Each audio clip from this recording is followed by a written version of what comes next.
الله حبيب الله صفي الله نجي الله كليم الله ذكر الله سيف الله سعد. بسم الله الرحمن الرحيم، والصلاة والسلام على سيد المرسلين وعلى آله وصحبه وسلم تسليما.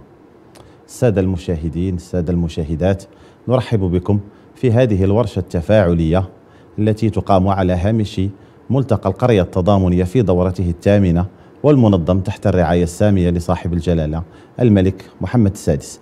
والقرية التضامنية هو ملتقى يعنى بالاقتصاد التضامني والاجتماعي وبكل الجوانب التي تعتبر رافعة اقتصادية وسندا للتنمية الاقتصادية.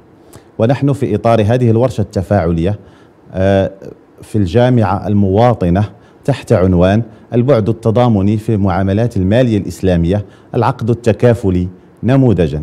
ومعنا الدكتور طارق أبو النور، الأمين العام للمجمع الفقهي الأوروبي المستقل للمالية الإسلامية، والأستاذ المحاضر في جامعة ستراسبورغ في مادة الصيرفة الإسلامية. ومعنا من بركان الدكتور إبراهيم بالمقدم، وهو باحث في المالية الإسلامية وباحث في مركز أجيال التابع للرابطة المحمدية للعلماء بالمغرب والمركز هو بالناظور. فمرحبا بكم أستاذ دكتور أبو النور، مرحبا بكم دكتور إبراهيم بالمقدم. فالموضوع التأمين التكافلي، موضوع التأمين التكافلي وهو عقد من عقود المالية الإسلامية، وهو عقد تأمين يعني يستجيب لمعايير الشرعية للإسلام. هذا العقد هذا يعني بالنسبة لنا في المغرب هو حديث عهد يعني في التطبيق، ونقدر نصيغ يعني تواريخ اللي هي جوهرية بالنسبة للعقد التأمين التكافلي في المغرب. ف 2004 كان هو بداية صدور أول آراء بالمطابقة الشرعية لعقد التأمين التكافلي في المغرب، صادر على المجلس العلمي الأعلى، وهو الهيئة الوحيدة المعتبرة لإصدار هذه الفتاوى بالمطابقة الشرعية. 2016 تم وضع هذا القانون، قانون التأمين التكافلي يعني قيد الدرس لدى البرلمان المغربي. وفي 2019 بالتحديد 9 يوليوز تمت المصادقة في البرلمان المغربي بالإجماع على عقد التأمين التكافلي.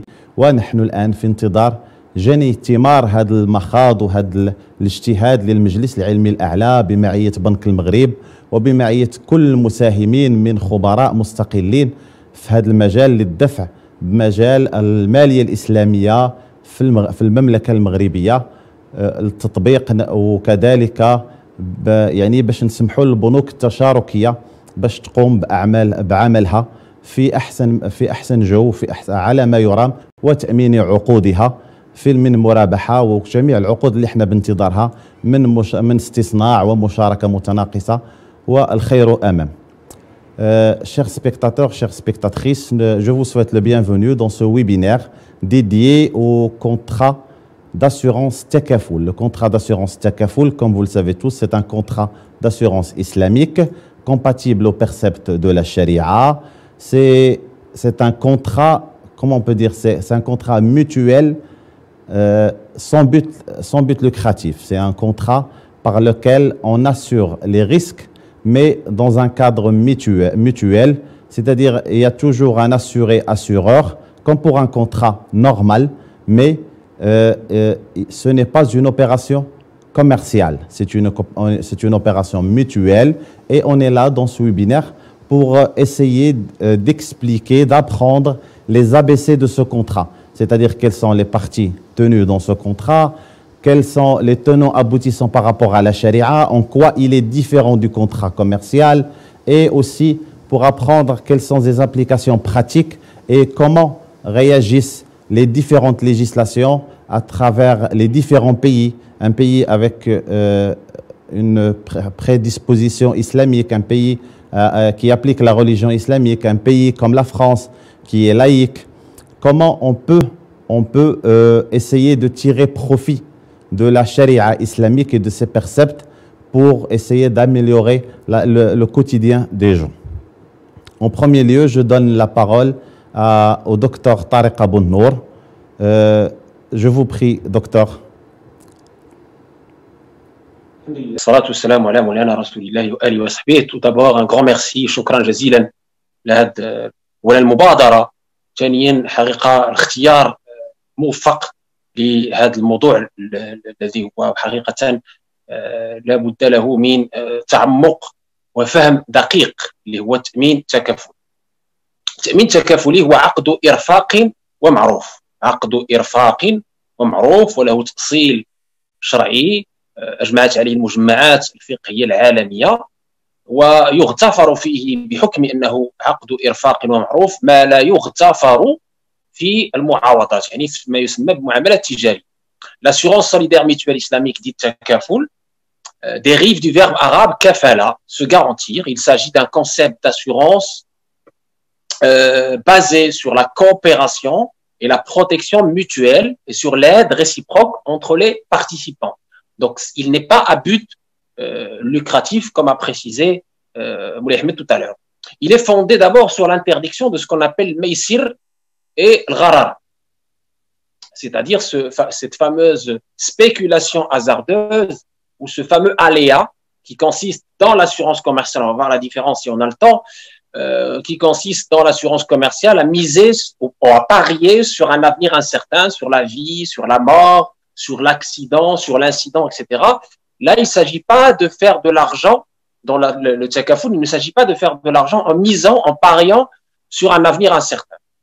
Il y a également un deuxième fondement, c'est l'absence de l'intérêt, riba, c'est fa'ama, la mutualisation des risques, le partage des profits et des pertes, le fameux PAP, notamment dans la gestion de son d'or de la caisse du takaful en mudaraba par exemple, mudaraba des fonds, on va voir comment, et la délégation de gestion par contrat d'agence, wakala, et puis évidemment l'interdiction des investissements illicites, ce qu'on appelle le negative screening, qu'on retrouve également dans l'investissement socialement responsable.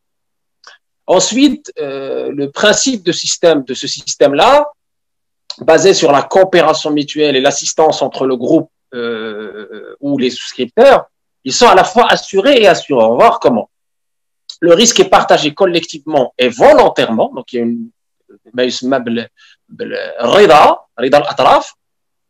le volontariat, et évidemment cette incertitude, cette prise de risque excessive est éliminée du contrat par le paiement d'un don volontaire qui peut être mensuel et qui est défini finalement par la couverture de risque cible de ce takaful.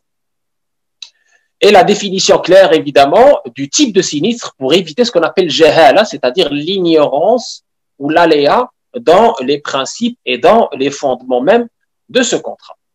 Il regroupe principalement trois parties, à savoir le participant, le sociétaire, l'opérateur, le gestionnaire et le bénéficiaire de l'assurance.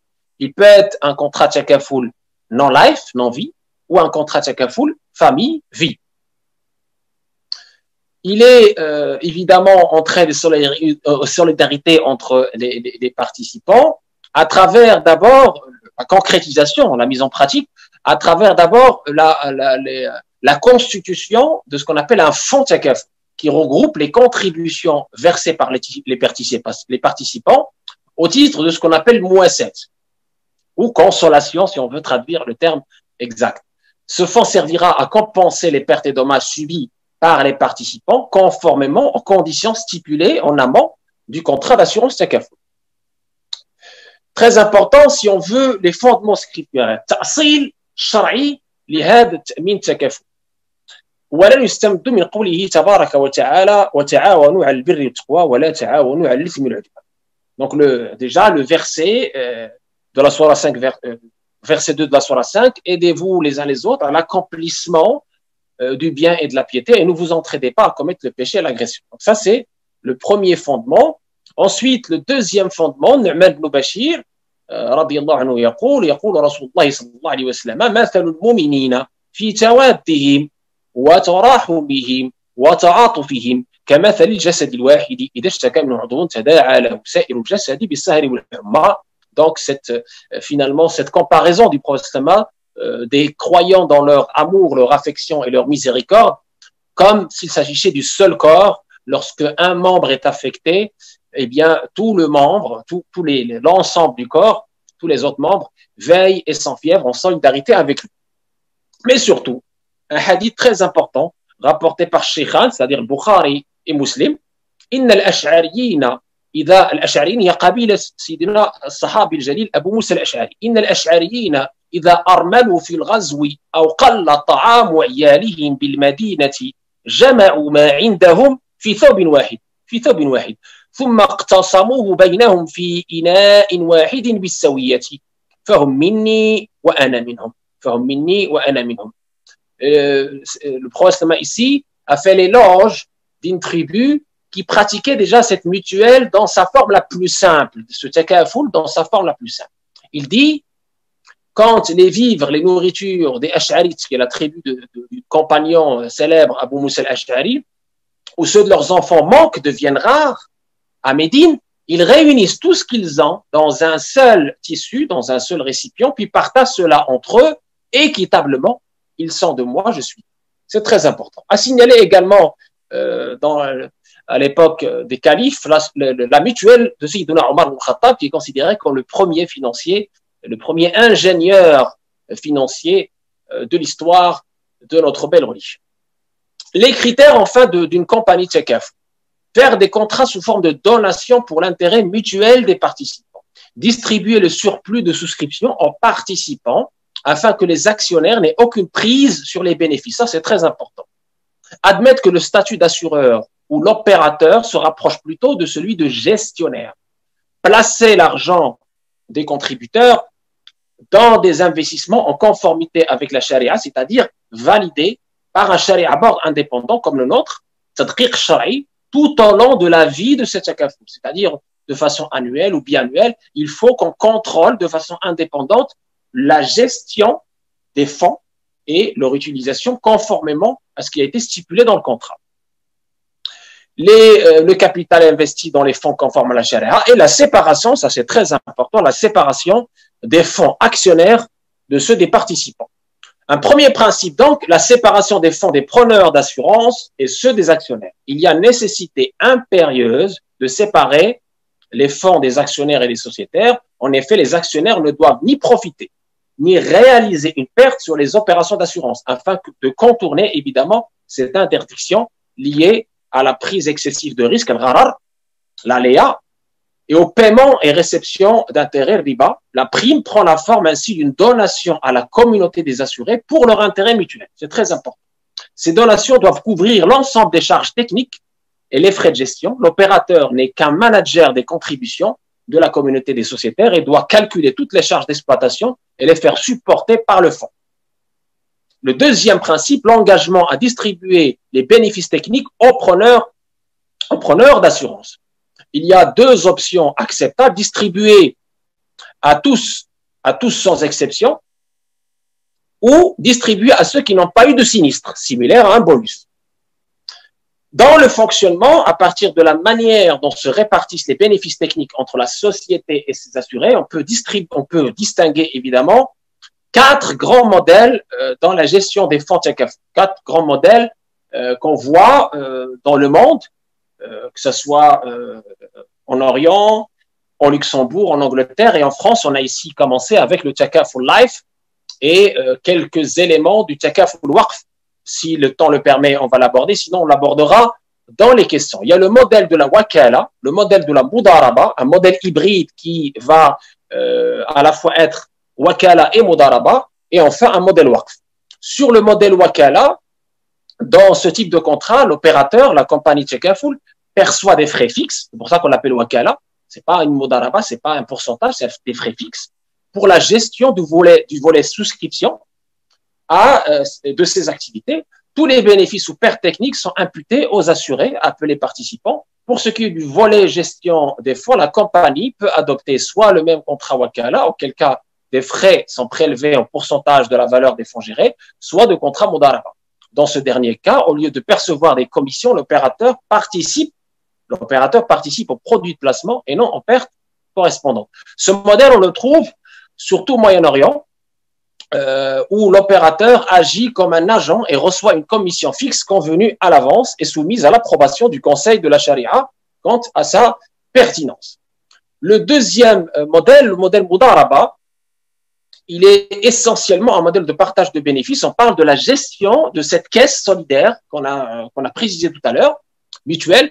Dans ce modèle, l'opérateur reçoit une part prédéterminée ou prédéfinie des excédents, c'est-à-dire un pourcentage généré par le fonds et des bénéfices réalisés au moyen des activités de placement. On parle de l'opérateur. Ce qui l'incite à se montrer efficace en termes de souscription et de placement. Comme dans le modèle de Wakala, l'opérateur doit octroyer un prêt sans intérêt au fonds des preneurs d'assurance si un déficit est constaté. Parce que c'est cette liquidité qui permet la viabilité de l'assurance en calculant évidemment les risques et entre guillemets, les cotisations des assurés assureurs. Bien qu'il soit particulièrement difficile, notamment pour la branche vie, appelée famille, le modèle a été un succès en Malaisie. L'avant-dernier modèle, le modèle hybride, il est une combinaison des modèles de Wakala et Mudaraba. L'opérateur reçoit une part proportionnelle fixée à l'avance des contributions versées par les assurés, puis une part des plus-values générées par les activités de placement. Certaines autorités de réglementation financière et des organisations internationales, comme la UEFI, pour laquelle on a traduit les normes, on contribue à traduire les normes, notamment la mise à jour de cette norme dite de Takaful, eh bien, recommande le modèle hybride. Ce modèle hybride, car il permet de tirer profit, de tirer parti des points forts des deux modèles précédents, c'est-à-dire le modèle Wakala et le modèle Mudaraba. C'est d'ailleurs la pratique la plus courante au Moyen-Orient, Wakala pour la gestion technique et Mudaraba pour l'investissement. Enfin, ce qu'on appelle le Waqf Nami, qui est l'innovation entre guillemets, l'Ibda', il est présent au Pakistan. Ce modèle prévoit le versement d'une contribution initiale par l'opérateur au fonds de Takaful. Les assurés y versent des contributions supplémentaires qui sont ensuite utilisées pour régler les sinistres. L'opérateur reçoit une commission de souscription fixe. Quant aux assurés, ils reçoivent les fonds restants dans le pool lorsque tous les sinistres ont été réglés. Ici en France, on a choisi un modèle Waqf à travers ce qu'on appelle Waqf Nuqud Mu'aqqat, qui est une spécificité de l'école malikiste. On reviendra sur cela, Inch'Allah, à travers vos questions. Et je vous remercie pour votre attention. Merci, Dr Tariq Abouknour, pour cette intervention. Bien que limitée dans le temps, elle a été riche en informations et a permis à nos spectateurs. Je n'ai pas dépassé le temps alloué. Ça fait rien, Dr Abouknour, parce que vous avez permis à nos spectateurs d'être à jour par rapport à ce qui est fait au niveau du contrat Takaful, l'assurance Takaful à travers le monde. C'est-à-dire en Asie, Orient, Pakistan, en France et tout. Et je vous remercie. الآن نعطي الكلمة للسي إبراهيم بالمقدم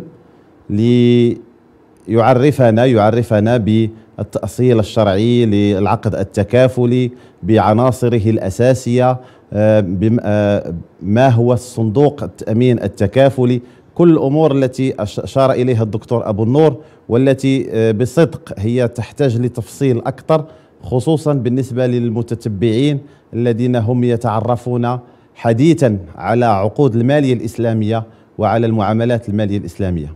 تفضل سي إبراهيم. بسم الله الرحمن الرحيم، والصلاة والسلام على سيدنا محمد وعلى آله وصحابته أجمعين.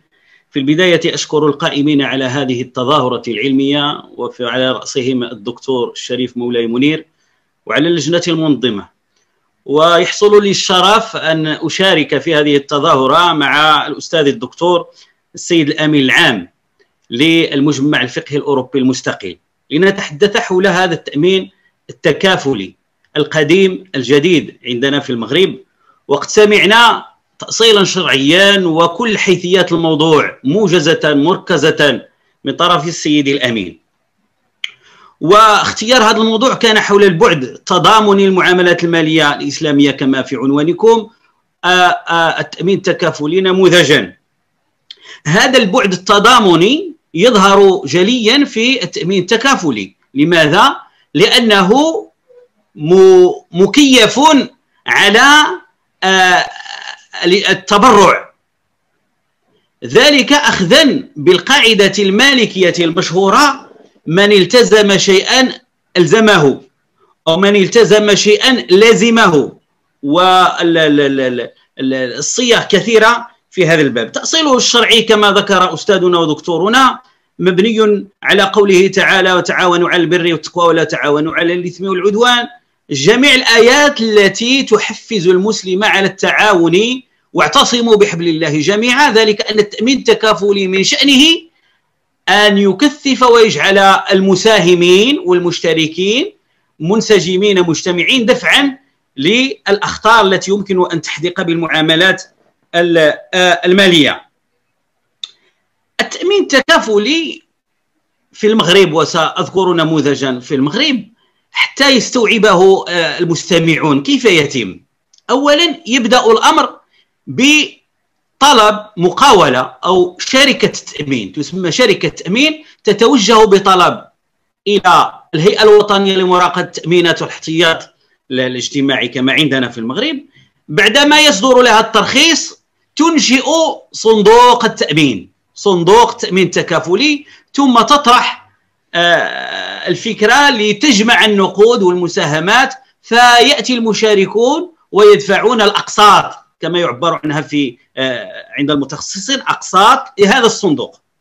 وقفة هنا، هذا الصندوق ليس ملكا للشركة أو المقاولة التأمين، بل هو ملك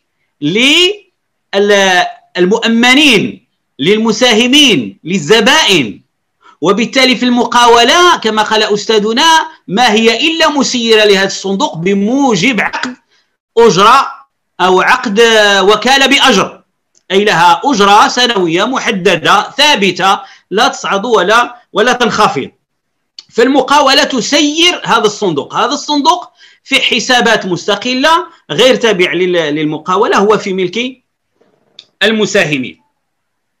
ثم بعد ذلك تبدأ هذه المقاولة في مباشرة أعمالها. إذن في منظوم هذا التأمين التكافلي المبني على التبرع، لأنك أنت حينما تدفع الأقساط للتأمين التكافلي أنت تدفعه على أساس أنك تتبرع، والتبرع عند الفقه المالكي لا يؤثر فيه الغرار. هذا هو الفرق بين كما قال أستاذنا الفرق بين التأمين التجاري والتأمين التكافلي، أن الغرار في التبرع لا يؤثر فيه، أما في التجاري لأنه عقد معاوضات يؤثر فيه كثيرا.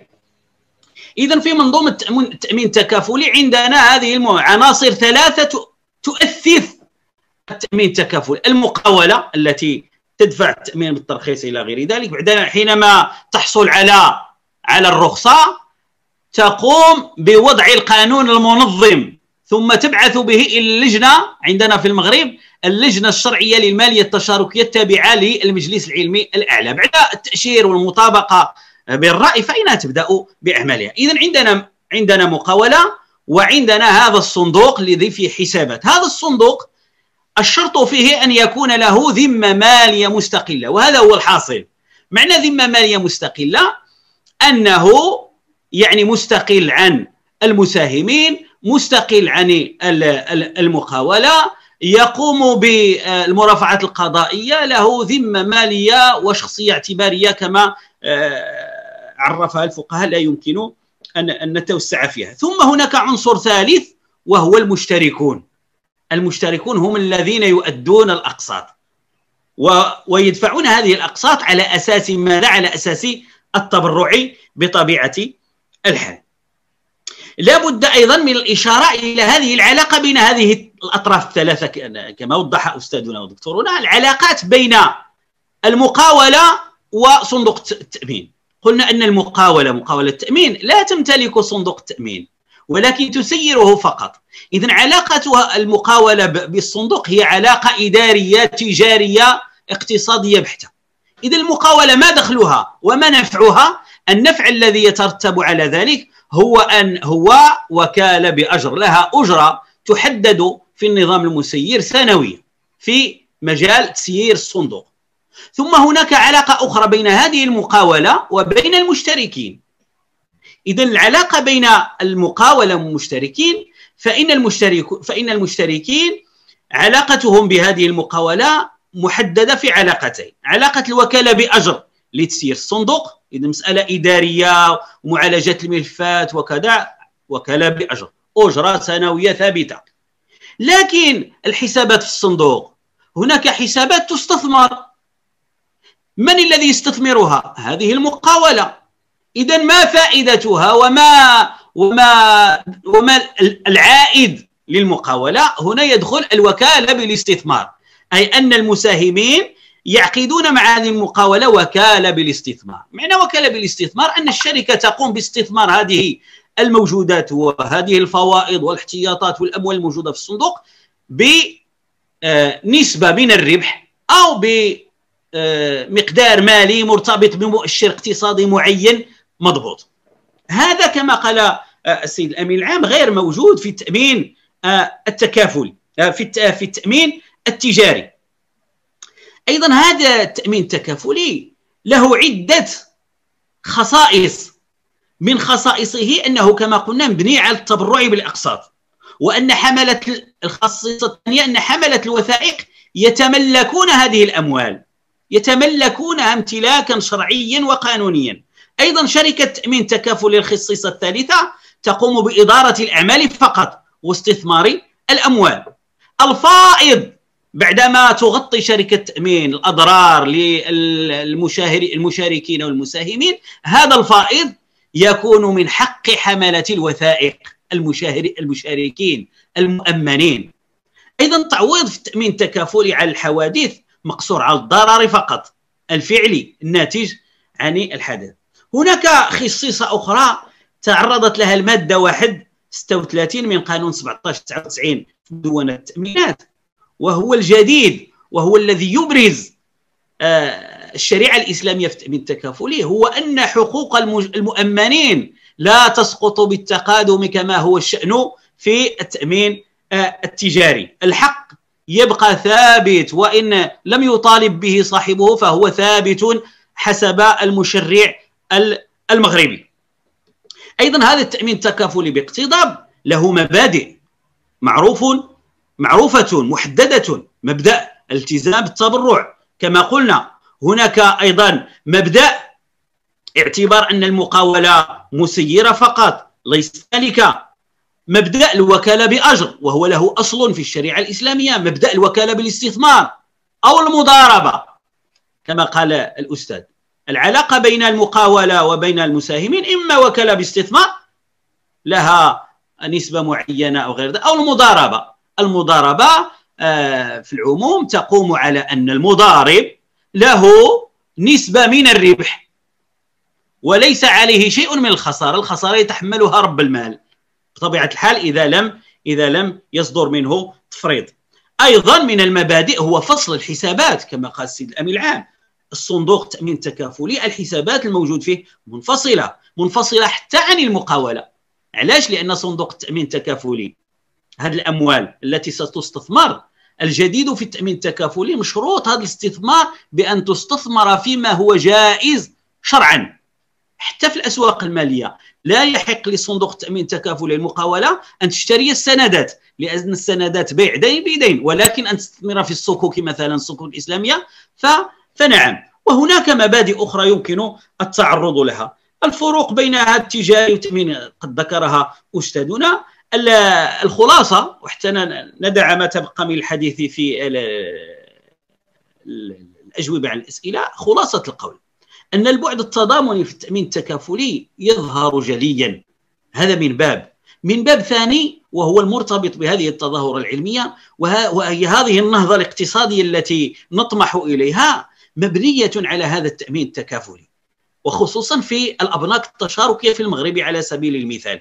ذلك أن التأمين التكافلي يعتبر رافدا مهما من الروافد التي من خلالها نوفر السيولة ونوفر المال للأبناك التشاركية ونوسع حقل الاستثمار. لأن من مقاصد الشريعة الإسلامية في باب الأموال هو رواج هذه الأموال. وسيكون للتأمين التكافلي كما قال الأستاذ المقدم المسير، سيكون لهذا التأمين التكافلي ردة فعل إيجابية جدا على مدى توسع وارتفاع مؤشر الاستثمار داخل وطننا. أقول ما سمعتم واستغفر الله لي ولكم والحمد لله رب العالمين. شكرا جزيلا الأستاذ إبراهيم بن المقدم على هذه المداخلة القيمة. لكن اسمح لي أستاذ إبراهيم بن المقدم أني نناقشك في واحد النقطة. أنت شرت على أن العقد التكافلي هو في حقيقته عقد تبرع أو نوع من أنواع الهبة للصندوق الذي يسير هذا العقد التأمين، لكن في نفس الوقت شرط أن الشركة أو المقاولة التي تسير هذا الصندوق يعني لها الصلاحية في أنها تستثمر أموال الصندوق بموجب عقد مضاربة أو موجب عقد وكالة تجارية تستثمر أموال المتبرعين أو الأشخاص الذين يستفيدون من تأمين في هذا الصندوق، وبالتالي فهذا أصبح عقد مشترك.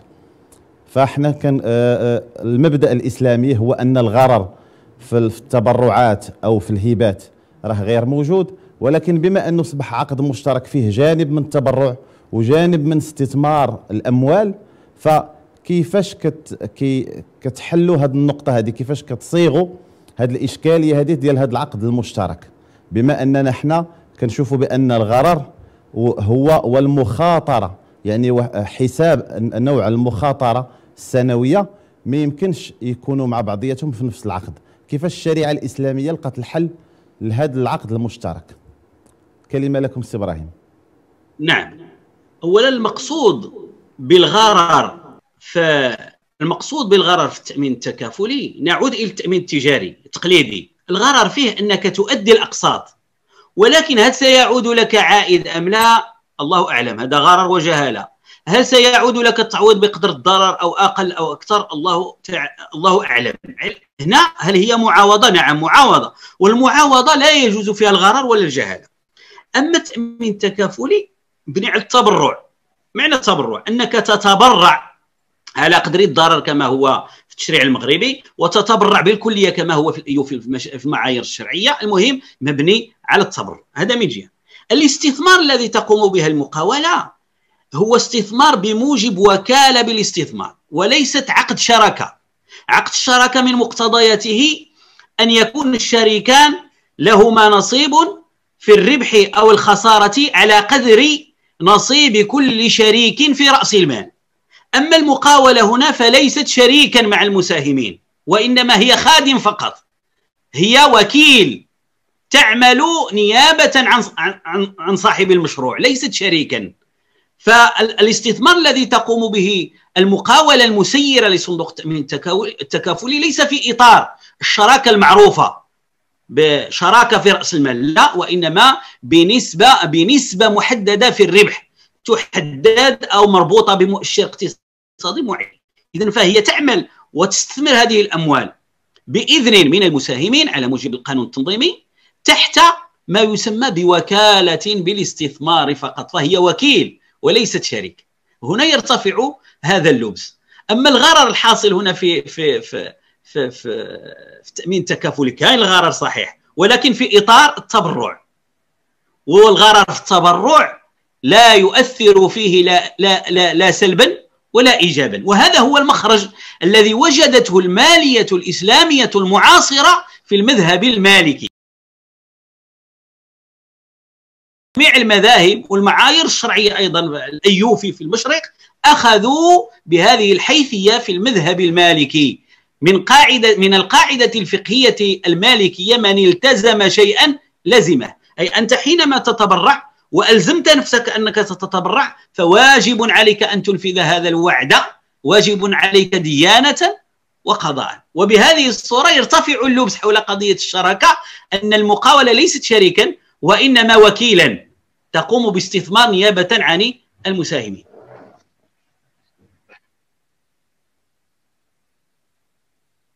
واحد اللبس بقي لازم يترفع، هو بالنسبة للفائض، يعني الفائض في الصناديق، يعني لدى حساب الخسارات والتعويضات للناس اللي وقعت لها حوادث والامور، يعني المؤمنين في هذا الصندوق التامين التكافلي. كاين هذيك النقطه ديال الفائض في الصندوق، هذاك الفائض كيف يتم توزيعه، او شنو الشركه المكلفه بتسيير الصندوق، شنو هي الامكانات المتاحه لها اللي تعمل بهذاك الفائض؟ نعم، هذا سؤال وجيه جدا، وهذا يدخل في تخصصات واختصاصات المقاولة المسيرة لصندوق التأمين التكافلي. لكي نجلي الصورة، مرور المدة إذا وقعت أخطار فإن المقاولة تعطي الأضرار لكل من حصل له ضرر بقدر الضرر. إذا كان هذا التعويضات تفوق ما في الصندوق فإن المقاولة حسب المشرع المغربي والأيوفي ملزمة بأن تضخ في هذا الصندوق سيولة من المال من مالها الخاص يسمى بالتسبيق التكافلي باش تغطي به العجز، وهذا نادر ما سيحدث. لكن في الحالة الثانية وهي اللي سألتي عليها، هو أن شركة التأمين المساهمة حينما تغطي الأضرار لكل من حصل له ضرر بعد مضي هذه السنة المدة الحاصلة أن الأضرار خرجت وبقات واحد القيمة مالية في الصندوق يسمى الفائض التأميني. هذا الفائض التأميني حسب المشرع المغربي يوزع كما قال السيد الأمين العام، إما يوزع على جميع المشاركين على حسب اشتراكاتهم، هذا وجه من توزيع الفائض. الطريقة الثانية أننا نوزع الفائض فقط على الذين لم يعطى لهم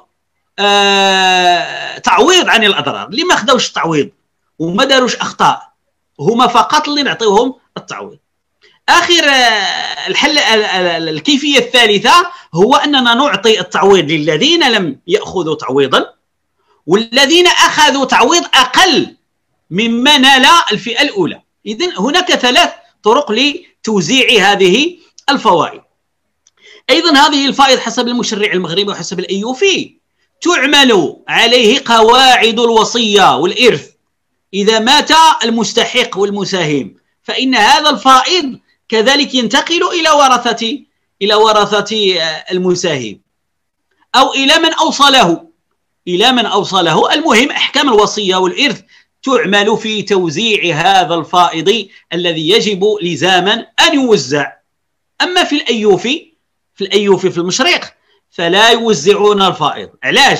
لأن التبرع عندهم تبرع كامل، من كتعطي القسط كتبرع به جملة وتفصيلا فليس لك شيء من العائد.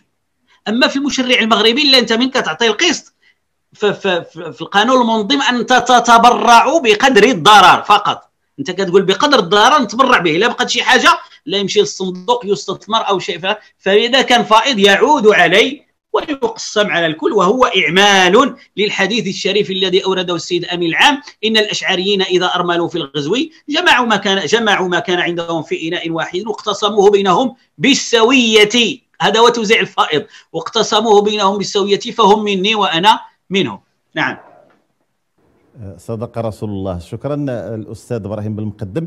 يعني باش نبسطوا للمشاهد الكريم، العقد التأمين التكافلي هو التبرع، والشخص اللي كيدفع القسط تاع التأمين وما كيوقعش له لا قدر الله أضرار وما كيتمش تعويضه على الأضرار، هو كيستحق أنه ياخذ قسط من هذاك الفائض بقدر التأمين ديالو اللي هو سبقه كتبرع، وبالتالي فهو كيكون تماما بالنسبة للقانون المغربي راه مؤمن، وبالنسبة لقانون العقد التأمين التكافلي راه بحال عنده واحد الادخار في واحد الشكل ديال تعاضدية، بحال اللي كنعرفوا يعني التعاضديات كاينين، تعاضدية رجال التعليم، تعاضدية رجال الجمارك، يعني هي إشارة أستاذ مسير من فضلك، هذا سميتيه الفائض ولم تقل الربح. هذا هو عود فارق مهم في التأمين التكافلي، لأنه كما قال السيد الأمين العام التأمين التكافلي لا يرجى منه الربح، ولذلك ذاك الفائض ولا ديك العوائد من الاستثمار سموها فائض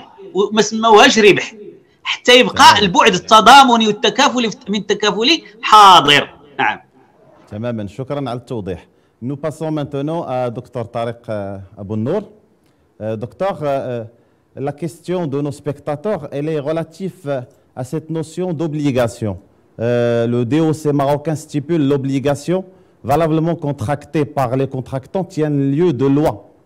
C'est-à-dire que toute obligation entre un assuré et un assureur, elle tient d'obligation. Et c'est d'ailleurs le principe de tout contrat de financement islamique, comme on dit. Et vous avez, tout à l'heure, vous avez soulevé la notion d'aléa.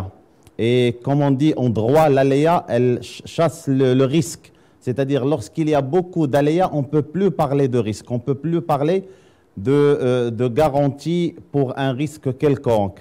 Et d'ailleurs, le DOC marocain, qui parle de la notion d'aléa, il la définit comme c'est l'inéquivalence des prestations lors d'un contrat commutatif, c'est-à-dire un contrat avec une obligation de part des autres.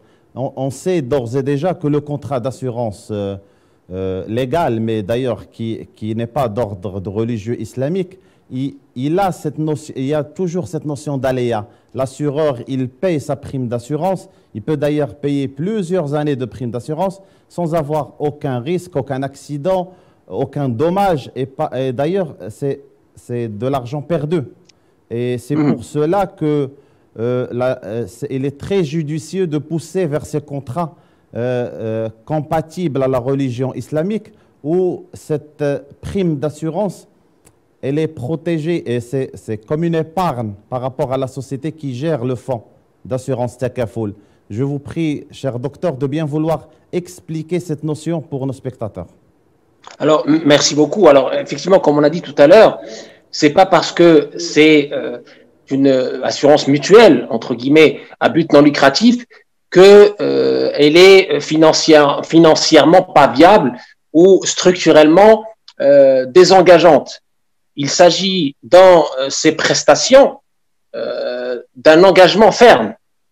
Pourquoi? Parce que cette promesse, entre guillemets, de l'assureur, de l'assuré, pardon, de Mouchtarik, elle devient évidemment, comme on l'a dit tout à l'heure et comme Sidi Ibrahim l'a encore rappelé, elle devient engageante, elle devient quelque chose qui à la fois au niveau de la morale islamique et au niveau de la loi, devient tout simplement contraignante.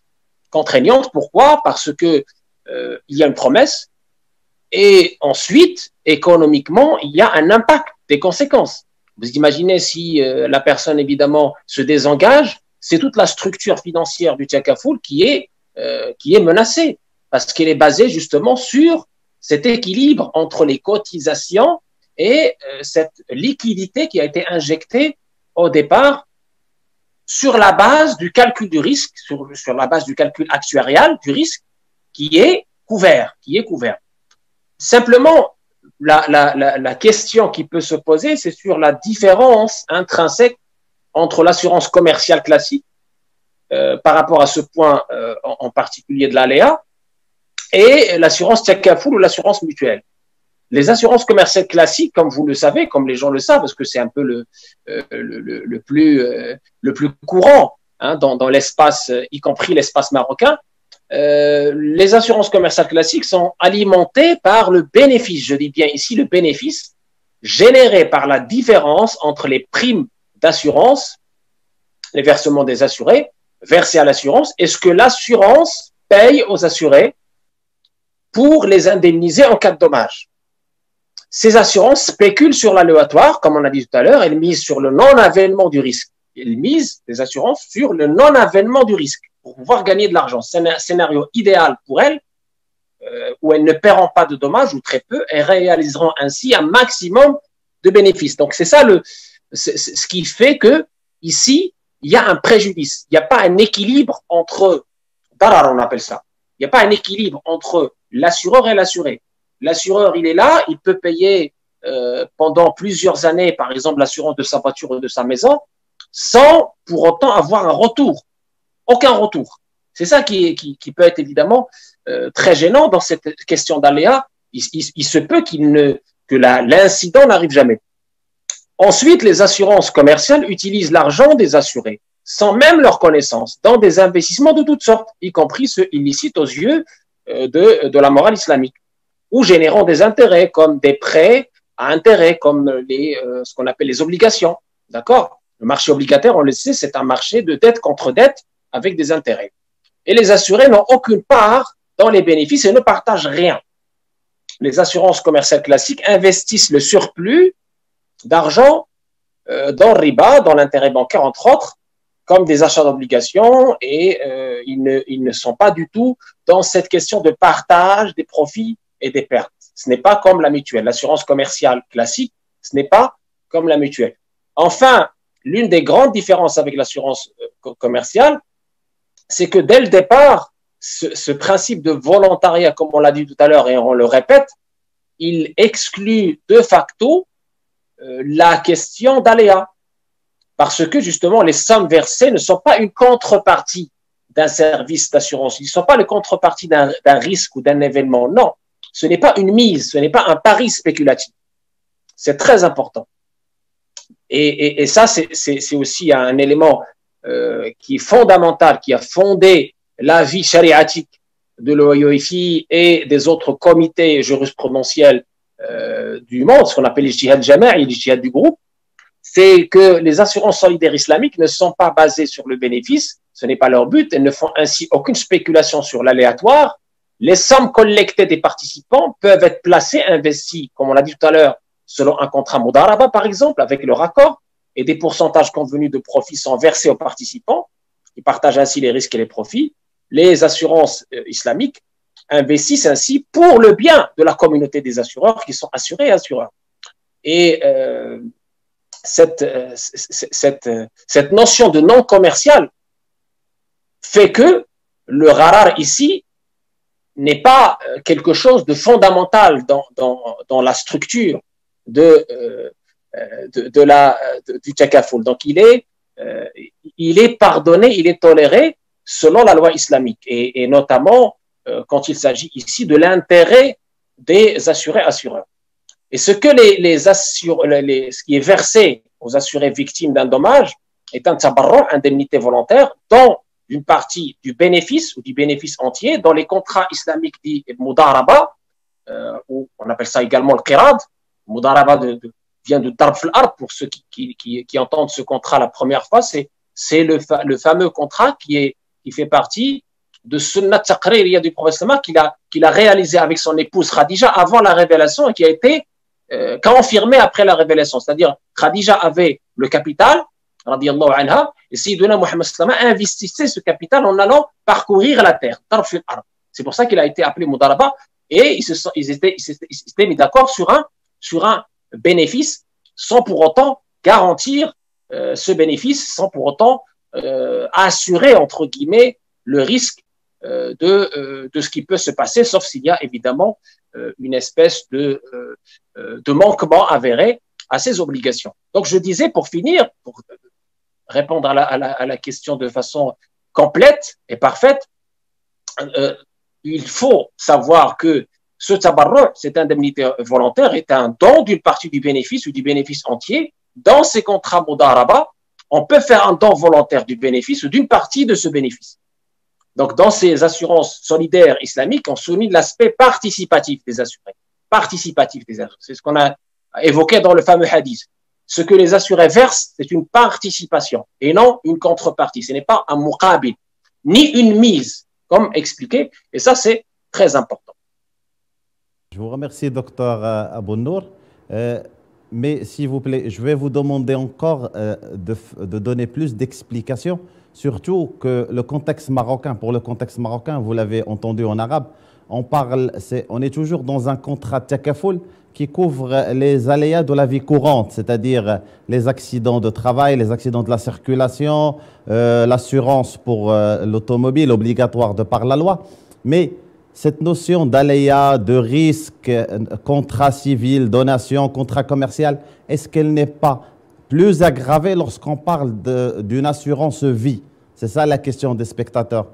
Parce qu'au Maroc, on n'a pas encore ce produit-là sur le marché marocain, tandis qu'en Europe et en Orient, ils sont déjà sur l'assurance vie et vous connaissez déjà le modèle, on sait que vous avez travaillé sur plusieurs contrats. Alors s'il vous plaît, comment protéger l'assuré final par rapport à la durée du contrat d'assurance vie, de l'aléa et du risque?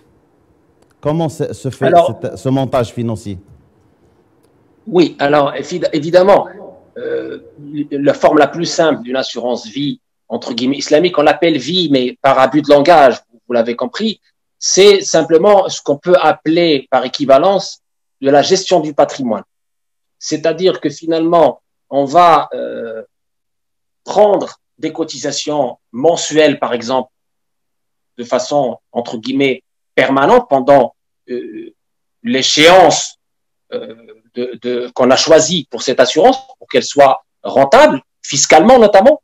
Par exemple, ici en France, on en avait fait une sur 9 ans, défiscalisée, donc il y a des avantages fiscaux surtout pour les assurés, eh bien, basé sur une SICAV. Une SICAV, c'est un fonds de fonds avec une centaine de fonds, dont des actions et des soukouk, des actions islamiques, par exemple validées par le Dow Jones Islamic Index ou par Standard & Poor's Islamic Index, c'est-à-dire des indices qui garantissent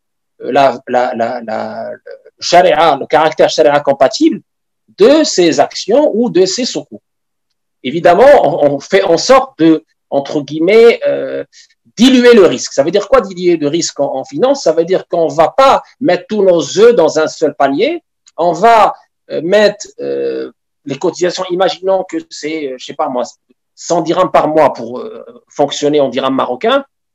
100 dirhams par mois, la personne qui verse 100 dirhams par mois, on va lui retirer par exemple 5 dirhams, qui est les frais, qui vont être les frais d'administration, wakala.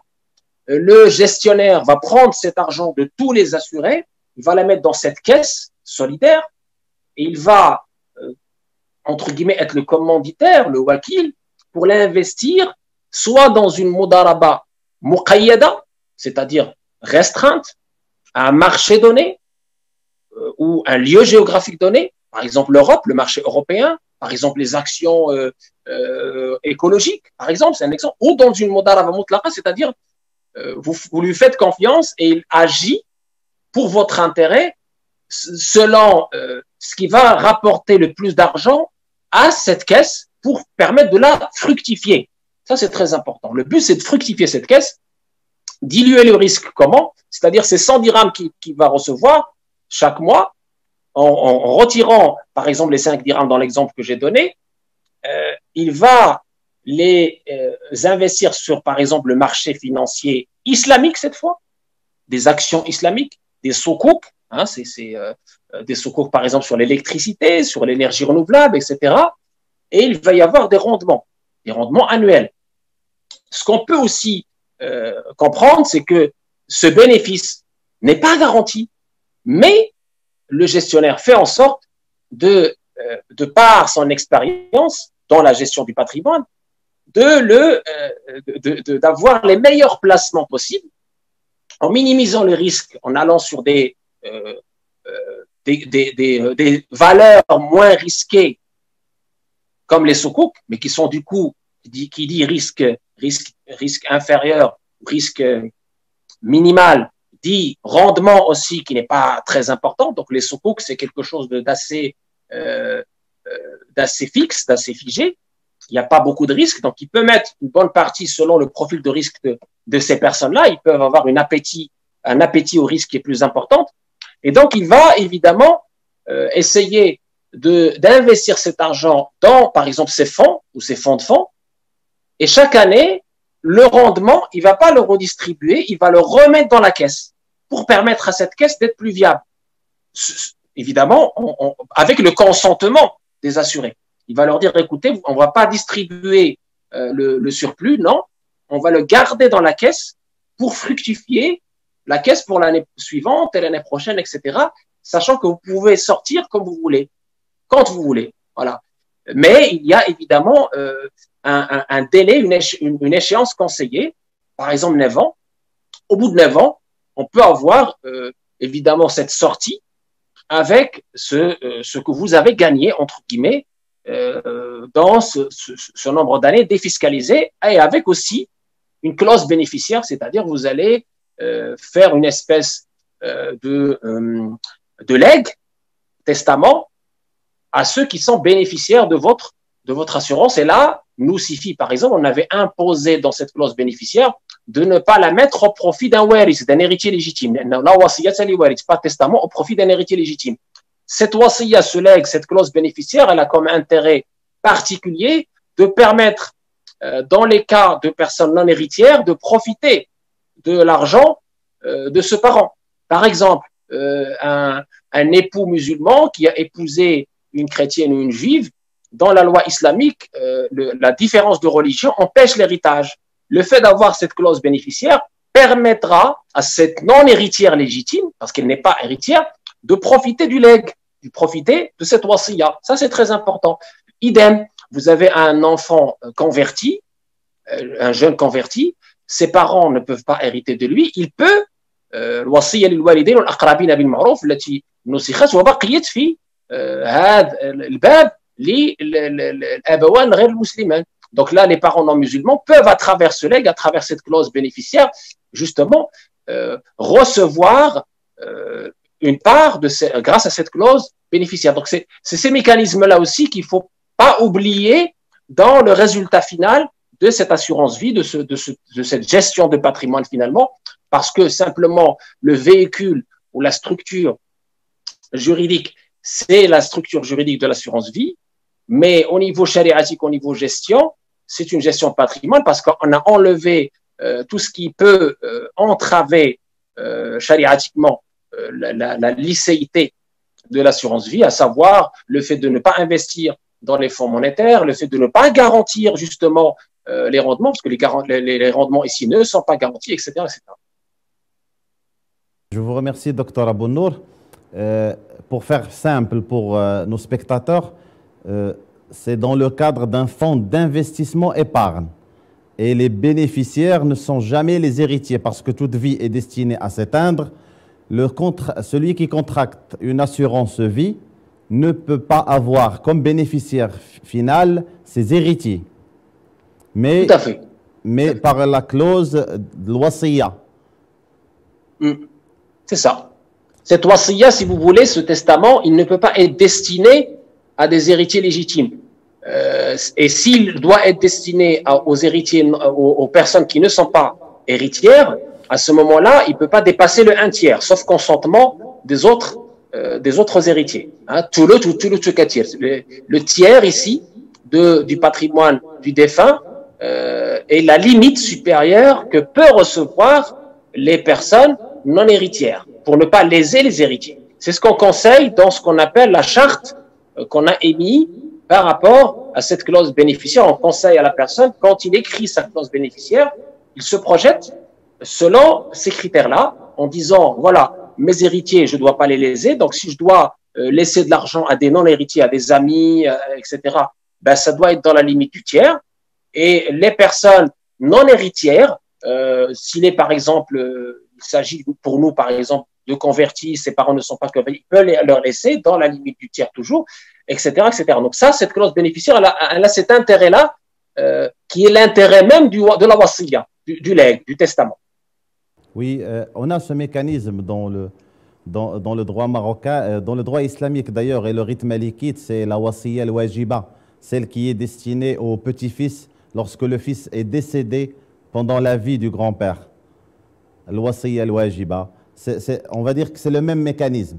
Le petit-fils lésé, on lui met un legs, mais à travers al-wasiya, au lieu de passer par l'héritage normal dans le rite malikite.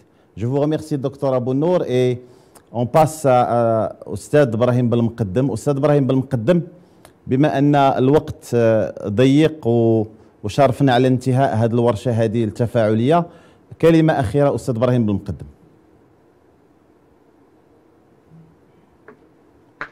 أستاذ إبراهيم بالمقدم، كلمة أخيرة. كلمة أخيرة ولا ننوه. نعم. كلمة أخيرة، تفضل. نعم، ننوه بهذا العمل الذي يبين أن المؤسسة التربوية اليوم حينما نتحدث عن هذه التظاهرة العلمية أنها تساير المجتمع، وأن الإنسان يجب أن يعيش هذا الوقت. وهذا الوقت في الجانب الاقتصادي يتحدث حول هذه المعاملات البديلة، المعاملات الإسلامية والمالية التشاركية كما عندنا في المغرب. والتأمين التكافلي قد أحسن اختياره لوضع الأصبع حول البعد التضامني في المعاملات المالية المعاصرة. اليوم المعاملات المالية التشاركية أو المالية الإسلامية في المغرب تنتظر تفعيل هذا التأمين التكافلي لكي تنطلق وانطلاقة المعاملات المالية الآن المعاصرة في المغرب بفضل الله تعالى وهذا التأمين التكافلي ستبين على نجاعتها ونجاعة التشريع الإسلامي في علاج جميع الأزمات، سواء كانت أزمة روحية أو أزمة اقتصادية أو اجتماعية. ونؤكد على الأزمات الاقتصادية التي يعيشها العالم الآن، ونرى أن الدول الغربية غير المسلمة الآن أصبحت عواصم للمعاملات الإسلامية. ويحضر معنا السيد الأمين العام سيدي طارق، وهو أمين عام في دولة فرنسا لمجمع فقهي يعالج هذه المسألة التي وضعتم عليها اليوم أصبعكم. كلمة أخيرة هي توصية بأن تؤسس مراكز تعالج هذه الجوانب للمالية الإسلامية في جميع مدن المغرب، ولكي تنهض بهذا التخصص القديم الجديد. شكر الله لكم والحمد لله رب العالمين. شكرا أستاذ إبراهيم بالمقدم. Docteur Tariq Abou-Nour, nous arrivons au terme de ce webinaire. Le mot de la fin, votre mot. Tout d'abord, un grand merci pour cette aimable invitation, pour le choix du sujet. Alhamdulillah, nous avons évidemment ouvert l'appétit, j'espère, à cette richesse de notre patrimoine magnifique qui est vraiment à redécouvrir et qui a eu un grand succès en Occident. Je vous dis aujourd'hui, parmi les hubs de la finance islamique et parmi on va dire aujourd'hui les places réputées pour mettre en avant les finances islamiques, c'est l'Angleterre, le Luxembourg, etc. Ce qui montre quand même qu'on a une finance islamique magnifique, une alternative magnifique qui a été capable de traverser les crises. Et même l'Observatore Romano, l'organe de presse du Vatican, n'a cessé d'émettre les éloges et de conseiller à l'Europe de faire en sorte de mettre la finance islamique dans la réponse à la crise de dette et à la crise financière, qu'elle soit une crise de confiance ou qu'elle soit une crise suite au Covid-19. Il y a évidemment beaucoup de belles choses à redécouvrir dans notre patrimoine. Le takaful en fait partie. Et ce que je peux conseiller aujourd'hui pour terminer, c'est pas de rester dans la théorie, non. C'est de mettre en pratique ces principes qui peuvent être très simples. Et notre beau Maroc a des moyens, a des ressources naturelles. On peut faire du takaful sous forme de coopératif, sous forme de waqf aussi. Le Maroc est le pays du waqf par excellence. Le waqf a un atout historique, un intérêt particulier pour on va dire la solidarité et la participation dans l'effort collectif des Marocaines et des Marocains pour arriver à l'indépendance financière, à l'épanouissement financier et en même temps qui respecte la moralité, qui respecte nos valeurs ancestraux, ce qu'on appelle tawabit, nos constantes. Et ce ta'min takafuli basé sur le waqf, je pense qu'il faut juste que les uns et les autres soient de bonne volonté pour aller au-devant et justement en se basant sur nos compétences pas seulement au Maroc, mais aussi les émiraux à l'étranger qui n'attendent que servir ce beau pays et servir les intérêts communs pour justement pas seulement montrer la beauté de notre patrimoine, cette beauté n'est plus à démontrer, mais la mettre en pratique pour les générations futures. Walhamdulillahi Rabbil Alamin. شكرا دكتور أبو النور. شكر الله للمتدخلين على مجهوداتهم وعلى مشاركتهم القيمة.